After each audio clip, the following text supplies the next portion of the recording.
तो दगड़ियों अभी हूँ 5:30 बजे टाइम और हम चाय भी पी ली। बाकी मैं अभी किचन में बैठी हूँ। दगड़ियों आज ना मैंने ये साला फर्स्ट आलू निकाया है। देखो ये बड़ा बड़ा दाना मैंने आलू निकाया। ये देखो यो 2 दिन पठाल था पहले आज झाड़ा पठाल बोला थोड़ा। ये देखो ये आलू निकाया 2 बोतल पर है।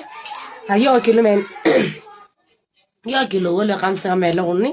हाँ 1 किलो मैंने आलू निकाला। 1 किलो में पर ज्यादा होगा कम नहीं होगा। बाकी वो घर में प्याज निकाले तो ये बार प्याज कुछ खास नहीं हो, छोटा छोटा दाना नहीं, ज्यादा बड़ा नहीं।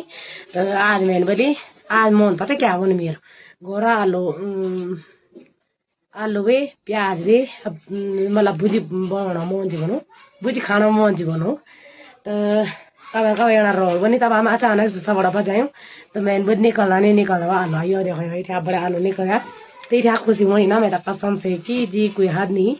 यो देखो घोड़ा आलू बातें कुछ अलग थी। यो देखो ये बड़ा बड़ा दाना निकला।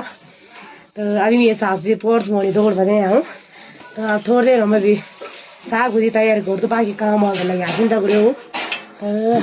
तो यो देखो दगड़ियों ये छे आलू ठीक थी दगड़ियों बड़े आ रहा तुम बेचारा। बाकी ना आजकल ना बिल्कुल भी यूट्यूब पर वीडियो टाइम में नहीं लगूँ और बीच में ना पता नहीं हमें फोन पर क्या हुई छो कि वीडियो पढ़ने भी नहीं चाहिए पता नहीं जी बोल मैं लगूँ में जो यूट्यूब चैनल छो नहीं मतलब पलियो भी तैनी वही और जो खास हो आप भी तैनी हूँ तो ज़्यादा पुक्या क्या बोलो ठीक थी तब बढ़िया रहा तुम साथ में हो तब मैं बुझ काट दो।